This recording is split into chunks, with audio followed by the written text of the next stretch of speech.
My guest today is Sandra Bellamy, who's an asexual person who has her own show where she helps other asexuals with love, life, confidence, dating, and relationships so they can truly live a fulfilled life. In today's episode, Sandra talks to us about what it means to be asexual in a world that constantly promotes sex. Welcome to Lifeology. Hello, James. It's lovely to see you. It is nice to meet you again. I actually met you through Blue Talks, which is with my friend Corey Poirier. So anyone who wants to do a TED Talk that has been turned down or wants to do it, simply go to bluetalks.com and tell them I sent you there, James Miller, with Lifeology. So Sandra, you were actually in one of the pitch sessions that was the individuals that were working with Corey who were able to pitch yourself to me and to other show hosts as well. So thank you. It was really nice to meet you. Well, when you pitched us, it was interesting. You started talking about asexuality, and I have an idea what that means, but when you started to talk more about it, I realized I really don't have any idea of what that means to be asexual. What does that mean? Okay, so asexuality is a sexual orientation that's based on the lack of sexual attraction.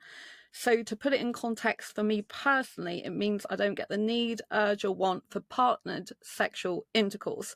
So I don't look at a guy and think, I want sex with you. My brain's not wired that way. And even if I have other attractions for guys, like aesthetic attraction, romantic attraction, I'm kissing, it doesn't make me want sex. Interesting. Okay. Now that's something where a lot of times people there's a lot of misnomers and really rude concepts about that. Sometimes people say, and I say this, what I've heard and what I've worked with before, which is I don't think this is true at all. But a lot of times people will say if someone's asexual, it's because no one wants to have sex with them, or they have fear that they would perform well. How do you dispel that? Because one stuff that's very disrespectful. But have you ever heard something like that before? Yeah, I mean, I'm an asexual that's had sex in the past. So that might be very interesting for your listeners. That would be interesting. And some people think someone's asexual just because they haven't had sex, or they can't get sex, or they haven't had good sex. I've had good sex and bad sex in the past before I realized I'm asexual. And I would like it to be taken seriously that some people just don't get the want, urge, or need for partnered sexual intercourse. And the lack of sexual attraction is not the same as a lack of action. So some asexual participate in sex, some like me who's sex repulsed these days do not. So I think it's very dismissive when people say stuff like that. And they just don't understand. It's not trauma based. So I have had sexual trauma, I'll be honest with you, but I've had sex after the sexual trauma. So it didn't, I'm not that bothered about it. I don't want to minimize other people's experience, but I just put it down to a bad incident in my life and moved on with my life. So if I wanted to have sex, I would, but I just really don't want it. I'm into kissing. Big time. Yeah, in the LGBTQIA, that A stands for asexual. When you were growing up, did you feel different from the other children your age when it comes to them talking about sex and all that as well? Well, I thought I was heterosexual for years, and I had my first heterosexual boyfriend at 6 years old. But at that time, yeah, it's really young. At that time, looking back now, I can understand that I was always asexual, born asexual, but didn't realise it. So at 6 years old, my boyfriend at the time was kissing me passionately. He was the same age as me.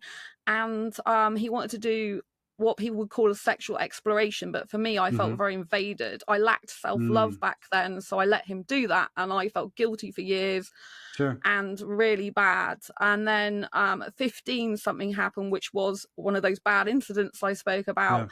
And the guy opened a drawer and showed me a condom. And I'm just like, that's nice, because I thought it was a nice object for him to have. I didn't associate with me, didn't think about having sex with him. And then he tried to have sex against my will, basically.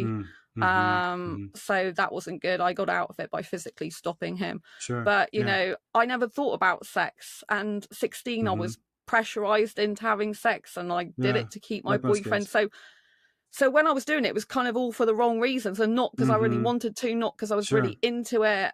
And when my boyfriend, like my last long-term boyfriend, when he wanted to have sex with me, he would come up behind me when I was washing up, touch me, and then try to instigate sex. And I was rather interested in the washing up more than that. And I hate washing up. So you can tell that my brain is just not wired that way. I really appreciate you saying the difference between, you know, the being asexual and heterosexual, because we know there's many different types of sexuality. So I really appreciate the fact that you normalize that, because for some people, they think asexual, then they think, there's no attraction at all, which we know there's some specifics that are. But to hear that you would prefer, it sounds like, if you were to have it, that'd be heterosexual as well. I really appreciate, once again, the distinction between that, because it is important to know that it is a specific sexuality as well. And I don't think a lot of people understand that asexuality is that specific sexual orientation. Yeah. What are the different types of subtypes of an asexual person? So I'm going to try and keep this as simple as possible for your listeners. Sure. There's two main categories of asexuals, if you like. The pure asexuals that don't experience any sexual attraction whatsoever. So they're like me. They don't look at someone and think, I want sex with you. And then they're the grey asexuals. So the grey asexuals only experience sexual attraction in limited, rare or specific circumstances, or they experience it but not enough to want to act on it. And in these two categories, the pure asexuals and the grey asexuals, there's loads of subcategories of asexuals, including on the grey asexual end of the spectrum, something called demisexuals, who can only experience a sexual attraction when a deep emotional bond has been formed, is usually maintained and sustained. So they have to have the bond before they can experience sexual attraction, which is different to a heterosexual, for example, who might have that as their preference. They might want the emotional connection versus a preference, because asexuality isn't a preference and it isn't a choice, which is an important distinction to make. I appreciate that. Just like being gay or homosexual, that is not a choice as well. That is something where it is interesting. I'm sure many people who are asexual don't know that they are, or haven't put a name to it. I'm sure that can feel very lonely and very isolating at times. What is specific, or how did you specifically, once you realized it, what did you do to help to understand more about who and what you are?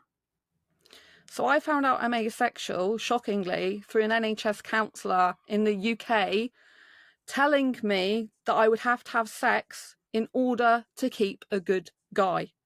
I was absolutely horrified. I told this counsellor that I don't want sex. The expectation of sex at the end of the night of a date was making me almost wet myself. And that's how bad it felt. And it got to the stage where I thought I wouldn't be able to date anymore, ever have a relationship. So I was going to be alone. So then I told the counsellor my thoughts and feelings, that I only like romance and kissing. And that's when she said she was worried about me, because I'd have to have sex in order to keep a good guy. I was horrified, and that forced me, if you like, pushed me, everything happens for a reason, into the fact that I went home and Googled I love kissing but not sex, and they came to asexuality.org, which is the biggest online forum for asexuals. So I joined that. Then I went on asexualytic.com, which is a dating website, joined that. And then I joined Facebook groups for asexuals, and I run 6 of my own Facebook groups for asexuals, 3 of which are dating. Yeah. So that's what I did to help myself, and organized asexual meetups as well in person. That's fantastic. I'm sure, because I was thinking about this before the show, and I was like, well, does she go on dates, etc.? So I mean, to hear that, yes, you can. Of course, you can date, and I said that out of ignorance, not of anything else. But so I'm glad you're teaching me about this as well. So to realize that so you can go on dates, and the furthest you would go is kissing. For different people, it's different things. How do they, as a scientist in me, the behavioral scientist, how do you measure or quantify a deep emotional connection? Is it something that the person would feel? I mean, I like to look at metrics and ways to measure things. And if you can't, you can't, which I think it'd be hard to measure. Are there specific ways in which people know? I'm just saying this more from a curious standpoint, not from anything else. Well, how about, you said about romantic attraction was your question? Yeah. So the aspect you were talking about, the demisexuals, they have to have a deep connection, and so there are different aspects of asexual people. Like for you, you go as far as kissing. Everyone has their different version of what that is. Okay. How are they able to measure that within themselves to say this is what a deep connection means? This kissing, I know that's as far as I go. Does everyone have their own specific limitation? I don't say limitations, guidelines. So every asexual is different, and I should say there's different types of asexual. So I'm a heteromantic, just attracted to guys Oh, okay. romantically. You can get biromantics, attracted to two Uh-huh. genders romantically, panromantic, attracted to multiple Mm-hmm. genders romantically. Mm-hmm. And so for asexuals, usually we love through a deep emotional connection rather than Gotcha. physical. So that's our Okay. main way we love. And we can have different degrees of physicality. For me, I absolutely love kissing. I'm a hyper romantic and a hyper kisser, which is very rare for the world population, let alone Mm-hmm. asexual. So a lot of asexuals, Yeah. they prefer cuddling to kissing, the majority. And some of them might, some of them are touch adverse as well. They don't like any touching, but more grey asexual. So they're on the more sexual end of the asexual spectrum. They're the ones that would tend to be more sex positive and maybe engage in sexual activity.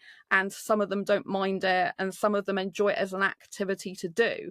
So the emotional connection is usually a lot of the time through talking and having shared hobbies and Mm-hmm. interests and commonalities and communication, those really good things. And then the physicality for asexuals is more like they're doing it as a way of physically connecting to a heterosexual partner, or it could Mm-hmm. be, someone who's gay or lesbian. Sure. Yeah. And Yeah. you can be any gender, by the way, if you're asexual. There's no gender limit as well, because some people mix asexuality up with gender. They mix asexuality with Yeah. celibacy. It's not the same as celibacy. I'm not abstaining. I don't get those sexual urges. So when I'm on a date, the guy's like, I'm kissing him. Last date, well, it wasn't a date. I met a guy in a club. I was kissing him for over 4 hours, which is a heck of a lot. That's And he's hysterical. like, Good for you. he's like, and he's like, why? What are you doing to hold the feelings in? Like, how are you controlling yourself? I don't have anything to control. Yeah. So I'm Yeah. not restricting myself. Like celibates restrict themselves. They Yeah. stop the Sure. urges, or they stop Yeah. themselves from doing stuff. Does that answer your question? Yes, it does. Thank you so much. I'm totally blown away. I mean, as I said, I knew some of these things, but there's a whole other world out there. I mean, I'm ignorant in so many things, and so I know my viewers and listeners right now are like, oh my gosh, because it's so important that everyone knows that not everybody fits in the same category, same box as everybody else. Just because the gender may look the same, or sexuality may look the same, it doesn't mean that everyone has those same desires. And so to hear that there's a whole other wonderful group of wonderful people out there who have their own interests, their own desires, their own likes, dislikes, and emotional connections, I think it's wonderful and inspiring to hear. Now, you were saying that you for the dating websites, how does an asexual go about dating? This is really difficult. So I'm on, for example, at the moment when I'm talking to you, I'm on Facebook dating and Badoo.com. Mm-hmm. So Badoo's got an actual category for asexuals, but you cannot filter by asexual, which is really bad. So you Oh, can't look interesting. for other That is bad. asexuals. Yeah. So I've only come across 8 people so far on the asexual spectrum, most of which are on the more sexual end of the spectrum. So a Mm-hmm. lot of them still want to participate in sex, for example. Mm-hmm. And so an asexual can go on there, but I'd recommend to write in your bio that you're asexual. But a lot of the time they ignore it. Heterosexuals ignore the fact you write in your bio you're asexual, or they don't even see it. I get loads of guys liking me, loads of guys in my inbox wanting sex with me, and loads of guys, they just don't read my bio. They're in a conversation and they'll ask me questions that I've already answered in the bio. I'm like, well, you didn't read my bio then. And so I put up front who I am, like about that I'm asexual, not interested in sex. I personally don't want marriage. I don't want kids. I like living separately, Mm-hmm. even in a Mm-hmm. relationship. I'm very crystal clear. But then you have to take into account the fact that a lot of them don't read it. A lot of them are looking for hookups. So a lot of the time it's not so suitable. So trying to find groups like meetup.com, they have some asexual groups, or just general activity groups like artwork or singing or reading books. Some of those clubs can be better for asexuals to be on than traditional dating sites, because most people on dating sites want sex. I've been searching for the right guy since 2014. We're now in 2023. So I haven't found the right guy for me yet. But there are a couple of asexual couples I know that are married, one of whom found their partner at asexual meetup. So you can, asexuals can marry other asexuals, as well as some of them marry, sexuals, if you like. Sure. Yeah. Having to weed through all of the nonsense, how do you keep up your positivity and your optimism when it comes to dating? I love being asexual, so I have to say that. So I think every Good. You should. opportunity to educate people about asexuality, even Yes. on a dating apps, is really good. It is difficult, but I believe my asexual soulmate's out there somewhere, and so Yes. I'm kind of very spiritual, and so I Good. believe my soulmate's Indian from a past life, and Interesting. so Okay. All right. it's driven me to do things I wouldn't usually do and get out of my comfort zone. So I've Yeah. been to Bollywood events, like dance parties in my Uh-huh. city, for example. And I approached lots of Indian guys online. I have had dates, so I've been on dates, but it's very difficult because they've lied to me. They've said they're all right about my Mm. asexuality. Then they've said, when I've met them, well, one guy said, oh, well, my family wouldn't actually approve of you being asexual, and my community wouldn't have approved. So they don't want to be Okay. seen with an asexual girl. It's dreadful. And because I'm quite famous in the asexual community, if Yeah, of it's an course. asexual guy, a lot of the time they're not out about being asexual, so they don't want to be seen Oh, public with an interesting. asexual girl because they want to keep it quiet. So, but Really? but yeah, yeah, they're not out. A lot of them are underground, if you like they don't come out as asexual. They don't want people to know because they Yeah. fear Yeah, ridicule. walk me through that. Yeah, walk me through that because I mean, I can understand, if people are coming out as being gay, I can understand, some of that. But walk me through the aspects of the shame or I'm using the word shame. I don't know if that's what would be appropriate, but the reasons why someone would not want to come out like that. Yeah, so some people get told it's unnatural to be asexual. There's something Mm. mentally wrong with them. There's something physically wrong with them. You just haven't had sex with the right person yet. Try me. Like, when are you going to get a Wow. boyfriend? When are you going to give me children or get a girlfriend or get a Wow. partner? And so there's lots of societal expectations, lots of family expectations. Yeah. And if you're not the normal heterosexual person, I say normal because nothing's Yeah. really normal, you can be your Sure. Yeah. beautiful, unique self, then people, like families, can turn against some of them, like, because they don't understand it, they're uncomfortable with it, and some people frown upon them, thinking, I just don't understand you, so they'll try and fix the asexual, thinking there's something wrong with us. Mm.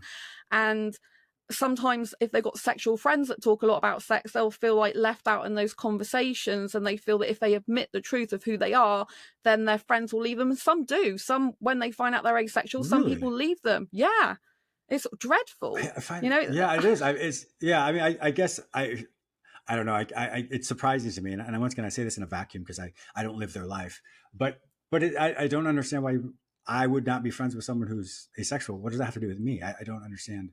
I just don't understand that. Yeah, they're so uncomfortable with what's different to them, I guess, and they fear Yeah, it, sure.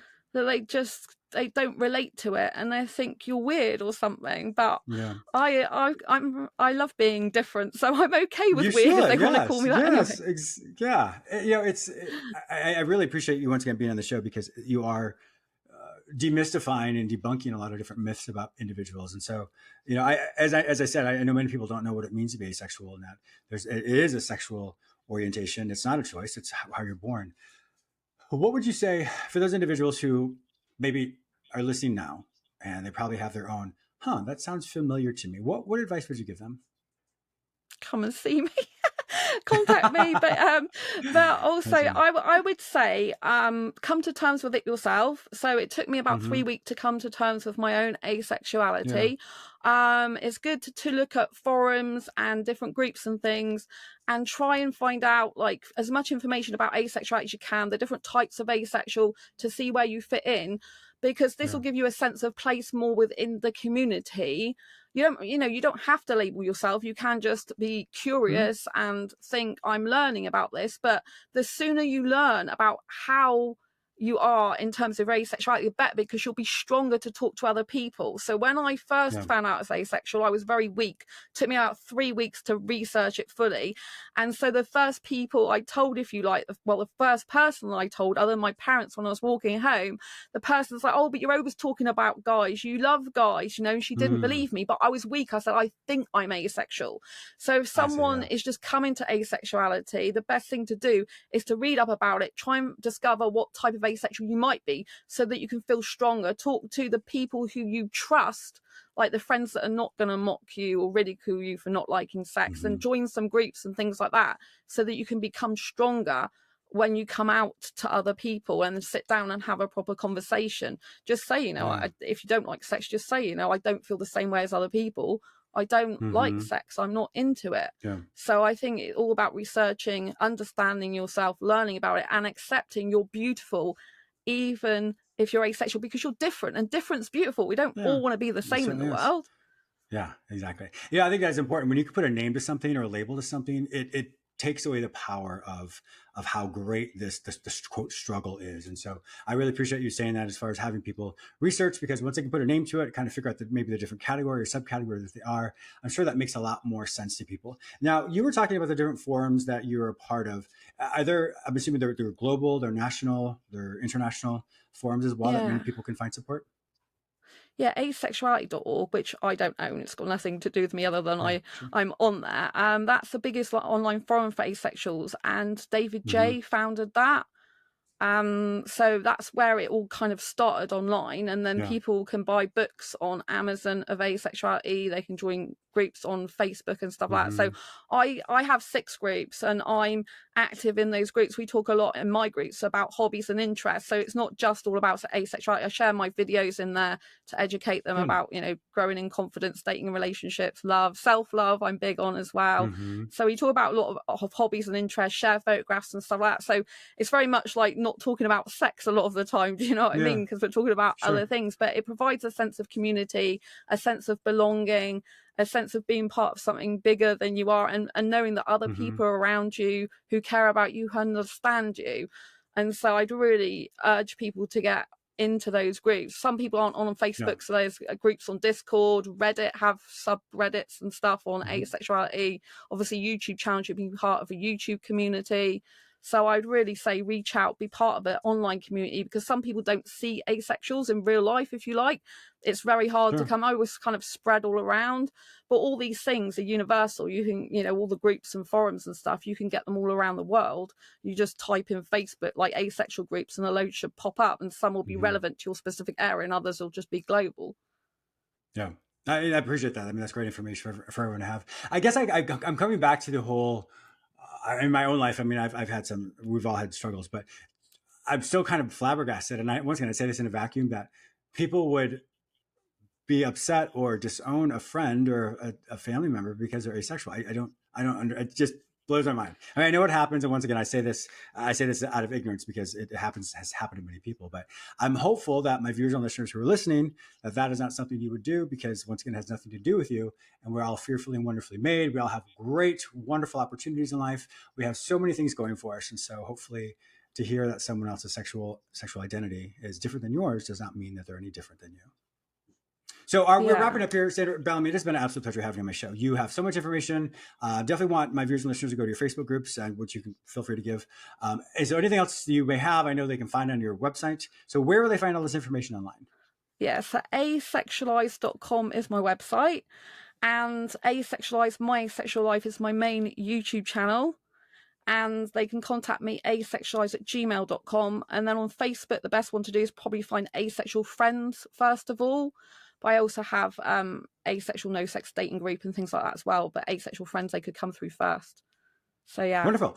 Okay. My viewers and listeners also know that if you can't find this information any other place, simply go to the show notes at jamesmiller@lifeology.com. I'll have Sandra's information there. All of the Facebook groups, the YouTube, everything else will be packaged in that show notes. So if you have any questions, feel free once again to go to jamesmiller@lifeology.com, and I'll have all the information there for you.